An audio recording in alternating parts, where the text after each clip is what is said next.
Imagine having your own AI agent that you're able to integrate into your website, into your business, that was able to engage with customers, engage within your internal team, answer common questions, your FAQ questions, perhaps take some bookings, able to converse with customers, maybe encourage them to make some purchases, able to answer the questions that they have to nudge them into making some purchases. Well, I can tell you that you can do all of that with a very simple, easy to use, low code solution, and that's called Voiceflow.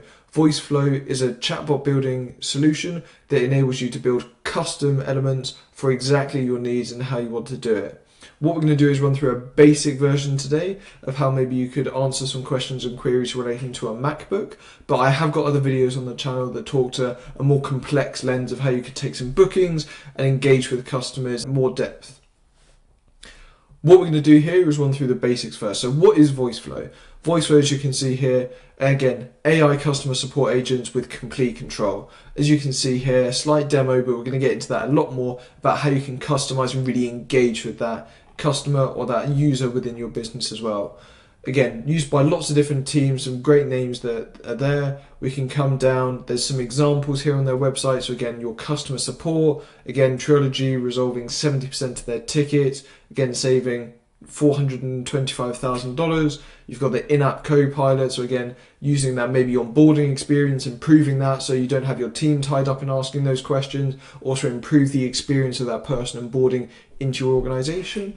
And you can also do some internal automation as well, really engage with renewing subscriptions as the example is there, or doing some other low-code automation that you would want to do inside as well. If we scroll down again, there's lots and lots of integrations with lots of the key players in the market. Again, you can use API calls as well. So it's really customizable and can tailor exactly what you need it to do. Again, few examples there, but what we're going to do is go straight into the next question that is most common, which is how much does this cost? Now, the pricing varies on what you're looking for to do. What we've got here is the Sandbox, Pro, Teams, and Enterprise versions. There are some key differences between each one though. So again, Sandbox is your basic one. You've got 2 agents that you're able to build, whereas you start to jump up to 20 on Pro, and then you can have unlimited on Teams, and again, unlimited on Enterprise as well. You can have different levels of prototyping. So for example here, you can password protect your prototypes. If you're sharing them with the clients, you're sharing them internally, you can make sure they're secure so not everyone has access to them.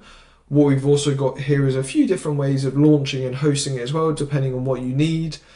Large language models. So these are the different models that sit behind it. So the AI, and what this is able to do is really engage with the customer. Now you've got the latest and greatest always available from OpenAI and Anthropic, but you don't have the option to do your own models, change and build a custom one unless you're on that enterprise plan as well. The last thing to note as well, so some security and compliance elements. So again, single sign-on if you're on private hosting, private or custom contracting and invoicing, that's where you need to jump up to the enterprise plan as well. Now that we've done all of that, what you want to be able to do is log in. Again, what you'll see is this screen here when you first log in. This is your dashboard, so to speak. So what you can see on screen here is all of the different elements. So your team, templates, what's new, community. You've also got some ones on here that we've built for some clients, and we've also got your settings elements on the bottom and left hand side as well. What we're going to do today is, again, as mentioned, we're going to build a simplistic basic version that you could use. Again, first part here is we're going to come to the top right hand side and press new agent. We want to give this an agent a name. So for example here, we could call it test demo. You can change the different languages, lots and lots of languages to choose from, but we're going to stick with English for my use case today. What we're going to do in this first case is we're actually going to import a web page. So again, this makes it much faster to get up and running with your basic knowledge that the agent's going to refer to. So again, we'll touch on it a bit later, but this is where your knowledge-based information comes into play. In this case, we're going to copy the URL for the latest and greatest MacBook, and we're going to import that in here. What this is doing, as you can see there, is sort of parsing the document, it's getting all of the key information, it's understanding maybe the questions it would want to run, and it's starting to just log that in the background as well. There's an important thing that we need to do after this though, and that's adjust the frequency and how often that knowledge store is updated. So as we can see here, it's now all ready to go, and this has actually loaded some of the information for us. On the right hand side here, this is currently how your agent's going to look when a user loads it up on your website, for example. But you can change that later on, and we'll touch on that in the more publishing section. What we're going to do is close that down. We're going to end the chat. We can actually look at the data source section here. So this is your knowledge. Again, what I just mentioned is one really important thing to change if you need to. We're going to click on the data source. It's got all of the information here, all of the different chunking, which is great to see. This is some key information that it's been able to identify, but it's this part on the right here, which is refresh. So again, if you're regularly updating your website, maybe you're a property management company, real estate company, lots of new listings maybe every day, this is where you need to change it to make sure the latest and greatest always shows up. So for example, I will change it to daily. This means it will always get the latest daily information from the MacBook Apple website. Now that we've covered the knowledge base section, we can also see what we can add to it as well. So for example, here we've covered the URLs, the sitemap. So again, uploading more information that maybe is on your website, a customer's website, a client's website. You can also upload a file. So again, the PDF and plain text. Again, this could be maybe an FAQ document that you've developed, the questions and answers that you get most often and how you want the agent to respond to them. Again, when uploading documents like that, it's really great to use Markdown formatting. We've got another video that touches on that, but that's really important because it helps the agent understand where the information is, how it's structured, and it's actually how some of the AI models are trained as well. Now that we've covered the data sources, we're going to move on to some of the other elements. So we're going to touch on workflows. These are the main parts that you're going to interact with. So this is the conversation flows that you're going to build out for that customer. As you see here, we've got a few different ones that are pre-built for us. So you've got ones such as home or booking a demo, submitting a ticket, knowledge-based response. So this is more your customer query. What you can actually do is tie these to triggers or intents as well. Again, this is a bit more complex. We'll touch on that another time. But what it means is if the agent automatically identifies whilst conversing with the customer, they want to complete a specific action, for example, book a demo, it will automatically take them into this flow. What it also means is you don't have lots and lots of different elements on one page. So for example here, I can click on home, we can do edit workflow, and it's very simplistic, very easy to understand. But what we've also got is book a demo. This is a bit more complex. So what it's doing is it's taking us out of that stage. We could fully customize what's in here, go through that workflow, and it just makes it much cleaner, much easier to work with lots of different channels or lots of different intents that a customer might have versus having it all on one page and then getting really clunky if you don't like to work that way. For example, the knowledge-based response, that's where you've got, for example, here, quite a few different steps. You wouldn't want to have this multiple different times, maybe for multiple different intents, or perhaps you would, and that's how you work best. Again, totally able to do that depending on which way you prefer to go. On the left-hand side, we're now going to go through some of the other elements. So for example, messages, this is just how it's able to update and engage with the customer, what it may say automatically. For example, KB response is knowledge-based response.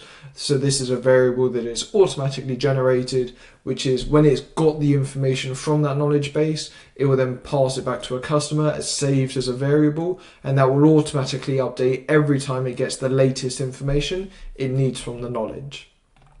Components, again, similar element, able to just break down how you're going to work through the conversation, how you're going to improve the responses so that it has the best engagement with the customer. Variable, these are quite key. These are probably what you're going to integrate or utilize the most as well. These are just how you store lots of information in like a block, so to speak, and you would be able to recall that information much easier. So for example here, last utterance, what that is it's a user variable. It's a variable that's been created and it will store the last conversation, the last transcript, the last element that was spoken by the customer, the user, into a variable, so that instead of you having to retype it out every single time, it will just store it there and you'll be able to recall this last utterance and it will be able to use all of that information straight away. This is really key and we're going to use that a bit later. Again, there's some other parts here, functions, a bit more complexity, we'll get in that a bit later. Intents, again, what we mentioned a bit earlier for some of the workflows, just different ways of engaging and moving around the conversation with the customer. And entities as well. This is again a bit more complex. We're not going to go in that today. We'll touch on some of the more basic stuff. Now, for what we're going to do today, we only need the first one, which is home, and we're going to build it from scratch. So we can delete these forever, and then we can click on home, edit workflow. You can also double click and that will take you straight in. What we want to do is we want to delete these. So they do have some great videos on their website, the latest and greatest of how to use Voiceflow, and you can also add notes here as well. And that, for example, could be really great when you're working with a client, just to explain how you've built the solution, maybe what some of the steps do, where they've asked for changes and how you've incorporated that so they can see you're taking on the feedback. However, for today, as we mentioned, we're going to go through one of the basic ones and we're going to get rid of all of this. So again, shift and delete. Now we've got all of the information removed, it's just start down here. Again, start, this just basically is that first engagement with the customer is switching on the agent saying, wake up, we're about to engage with the customer, let's get this conversation ready to go as well. Now, to understand a bit more about the different ways of interacting with the customer, we're going to run through the options on the left-hand side here. So the first one that you can see is AI. So what this will do is you have your response AI. So again, what you can see here is just the channel, just the recommendation that you can drag and drop. What you can do here is have either the AI model or you can have your knowledge base. What you'll be doing is just inputting the prompt you want it to use, how it's going to engage with that customer. You can specify variables so it knows what question to respond to, what element that it needs to capture and give back to that customer for the information.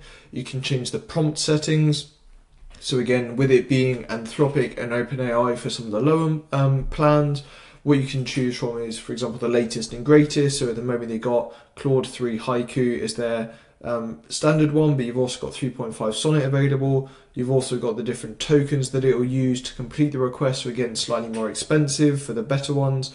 You've got, GPT-4o, GPT-4, again, your OpenAI models ready and available if you want to use them as well. Again, what this will be doing is it'll be using the AI model's knowledge versus purely the information that you've given it instead. If you wanted to use the information that you've given it, that's where the knowledge base element is key. What you're able to do here is input the query, the question, the comment from the customer into this question box here.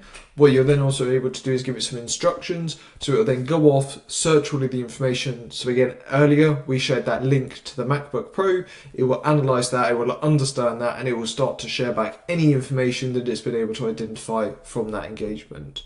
You can also have not path found or no path found.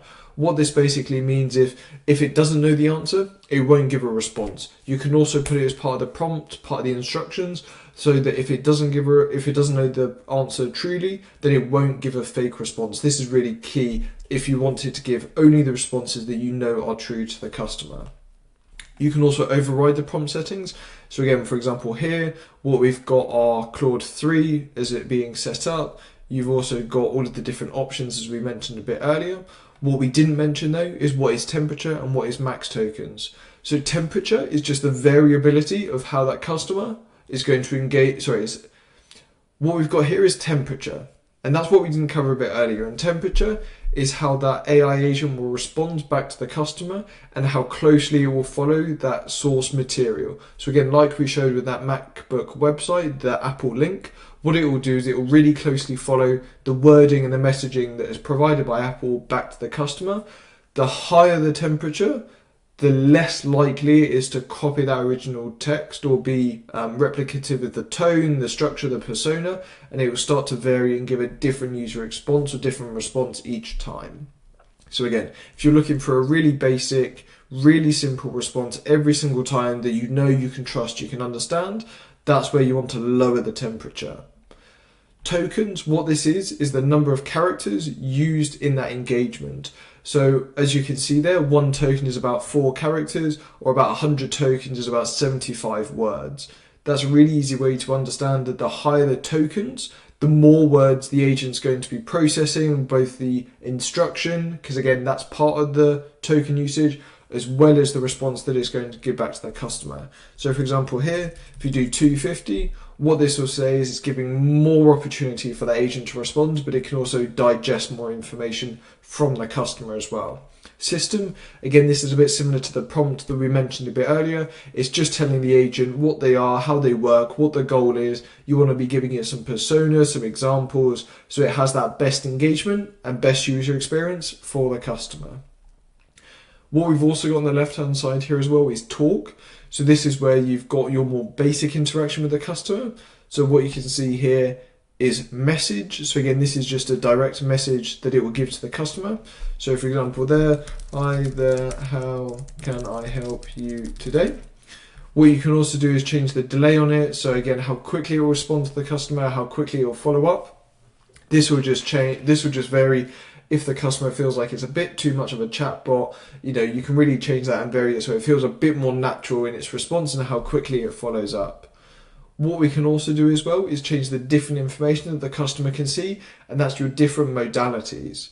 So what you can see here is you've got image. So again, if you want to share some images with the customer, again, card as well, very similar, carousel, very similar as well.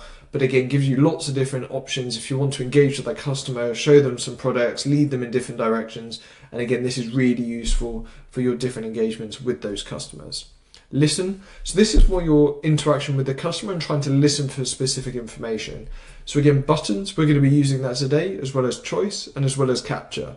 What it enables you to do is really kind of give the customer more of a guided way of interacting, but it can also, if you set up intent, it can also give you the opportunity to automatically identify if the customer wants to go down a specific route. So a great example is if you're a website that takes in bookings, for example, a hairdressers, dentists. Again, what you can see there is, for example, a specific use case where a customer may want to make a booking. It can identify that customer is wanting to do that action by going, please can I do this, please can I complete this action, please can I book an appointment.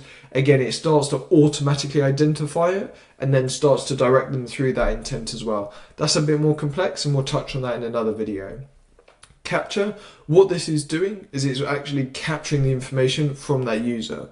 So what you can actually specify, and we're going to touch on it a bit later, is it to capture that last utterance. So again, that's the last response from the customer.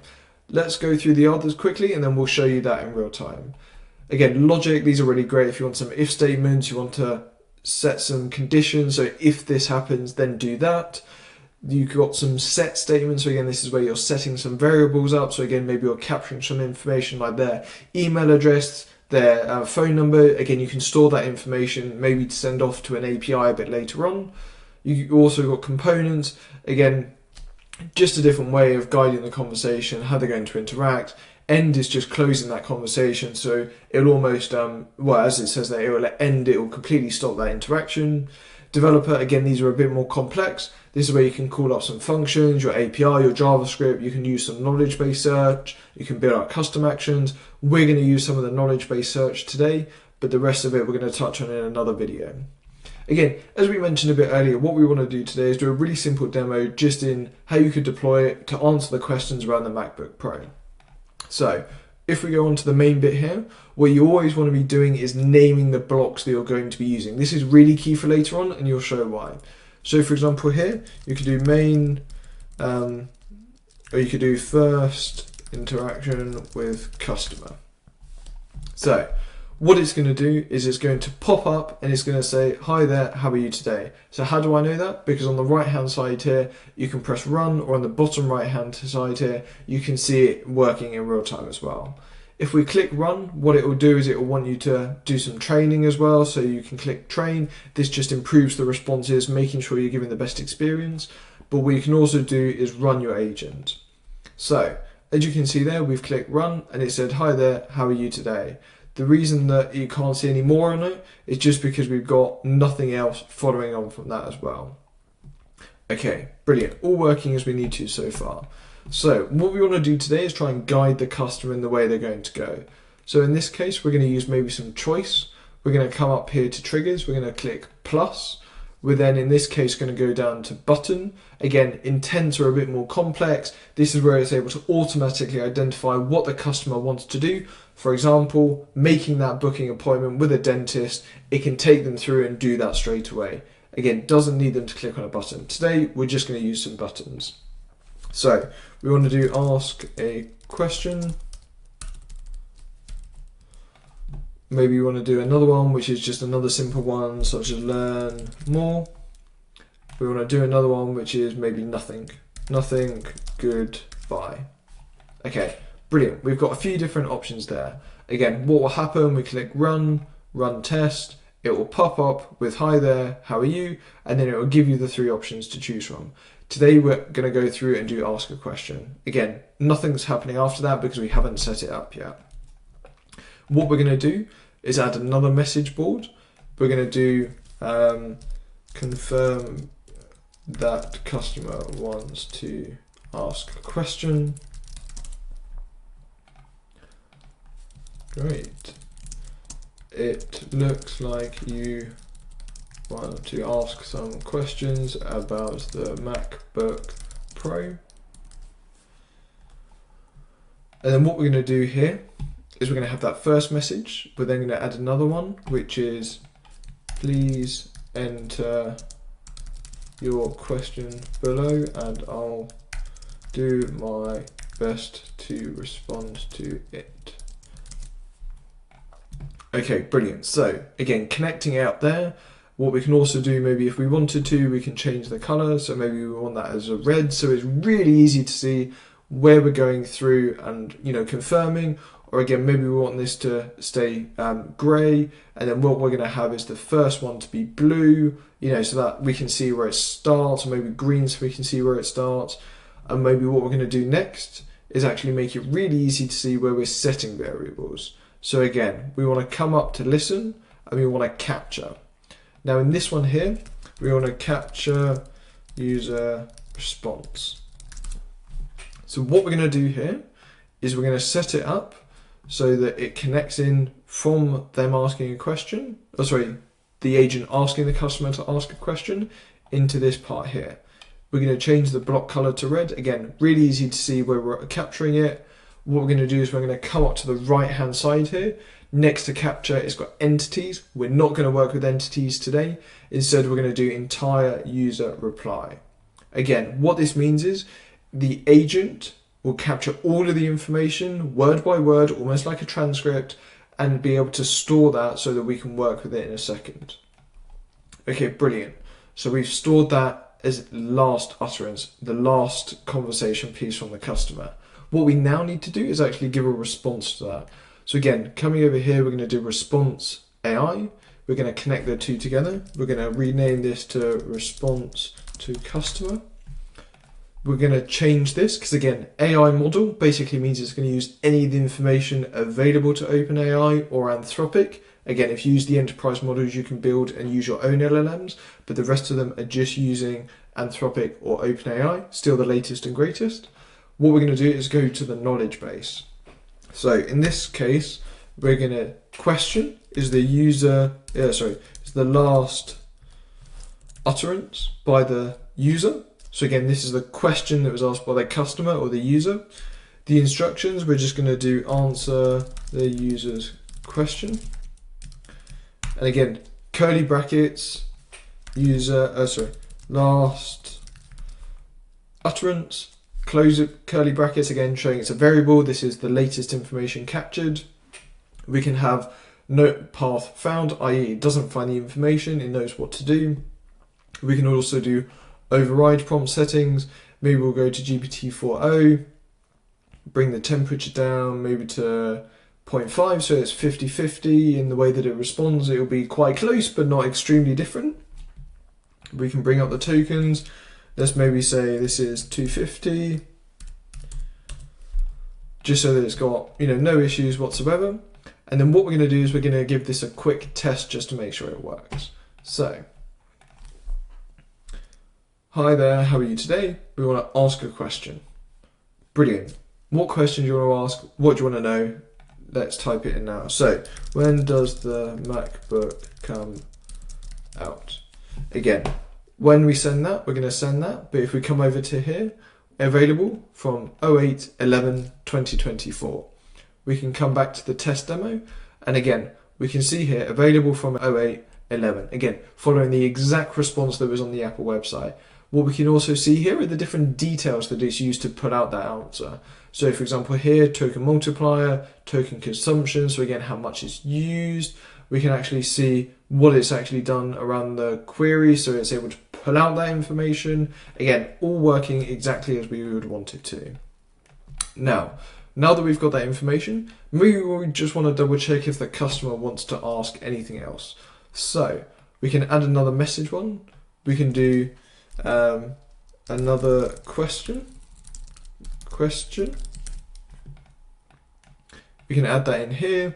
We can do agent, is there another question you'd like to ask me? Again, this time we're going to use the buttons just so it's nice and easy to capture the response. We can do yes and no. Okay, so we've added yes or no. What we're now going to do is we can add the next steps. So for example, there's the different options here around ask a question, learn more, nothing, goodbye. I don't think we want to go to that block. Actually, we want to come here, confirm question customer wants to ask. So what we want to do here is actually come out, you'll come down to actions, you can come up to go to block, and then we can actually select a block. So this is from the part a bit earlier. Again, naming is really key. So question, we want to come onto home. We can see that customer, confirm that customer wants to ask a question. And then what this will do is it will bring them back to this response here. So great, looks like you want to ask a question, pop it in, we'll be able to answer the question. However, in this instance, we want to say no. So what we can actually do is talk, message. We can add a message which maybe, thank you, have a great day, and here if you have any other questions in the future. So we can add that, and then what we can do after that is just end. So again, that will completely close the conversation. So let's think of a few questions maybe we want to ask it. So we could ask around Apple Intelligence. We want to know when that's coming through, and maybe we can ask a bit about where's some information. So again, is the MacBook Pro faster than it used to be? Okay, so run demo, run test. Again, hi there, how are you today? Hi there, how are you today? Ask a question. Great, what's your question? Let me know, let's respond to it. We can do when is Apple Intelligence coming out? We can send that off. It will answer the question. It will be December 1st. What we're now going to do is that new step. So is there another question you'd like to ask me? We can do yes. Great. Again, bringing us back to that block a bit earlier, which you can see here. Great. Looks like you want to ask another question. What we can add in here is maybe how does it perform? How does M4 perform?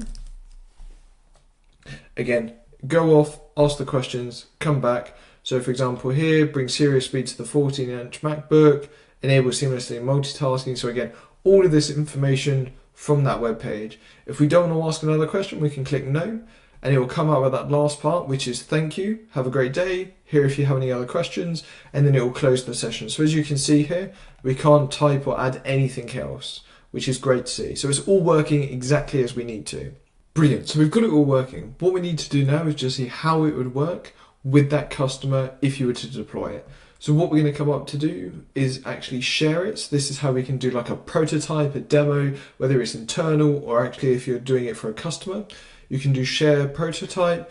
You can change the different ways that they're engaging with the agent through this. So the chat, voice, buttons, different personas if you've already generated it. You can add some passwords if you need to. You can move branding and so on and so forth. You can change the appearance as well. So if you've got some logos, you can add them on, message icons as well. You can change the color so you can make it as unique as you need it to be for that customer. In this case, we're just going to copy the link. We're going to come up here, add a new tab. We're going to type it in here, add it to the screen. What we're going to see is exactly how it would work. So again, we can do start a conversation. So again, hi there, how are you today? ask a question. Great, it looks like you want to know a bit more about a MacBook Pro. We can say, when is it available? Again, it will go by, double check. This is what the customer would see. Again, they know where it is. You can also do some citations if you need to as well. Is there another question you'd like to ask me? Again, yes or no. Just for time, I'm going to say no, and it will close off that conversation. Conversation has ended, but again, you can also restart it as well, start a new conversation, and go on and go forth as well. Now, if the customer is happy with that you're deploying it to, maybe you're doing it as an agency, or again, you're deploying it internally and you're going to put it onto your website, you can then go through to publish. You can do V1, you can add any notes, publish. What it will then do is again go through, make a few changes in the background, make sure it's all ready to go. This is a very quick change if you ever need to do it in the future, but also if you want to iterate and improve it, what it will also do is save the front end, so what the customer sees as the previous version, and it won't be until you push that next or publish that next version that the customer will be able to interact here. So again, if you want to add it to a website, here's the different code that you can add as well. You've got all the different general points. So again, what the name is, so you can change it here to Ava, the AI assistant. Again, spell that wrong. So what it will do there is it will then change it on the right hand side, so you can name it, you can improve the experience of it by uploading uploading different colors, logos, images, and this is how it'd appear on someone's website as well. You can do it through API keys, which are a bit more complex, so we'll touch on that another time. But again, as we've been able to do here, we've been able to create a really, really great, really basic engagement for a customer just to answer some questions or queries. And again, lots of videos on my YouTube channel that go into a bit more depth about APIs and how you can integrate it, maybe making a booking, a bit more complexity, and that is something that I definitely recommend you check out. Again, all of the links and the resources below, and if you ever need a solution built, reach out and we can work together. Have a great day.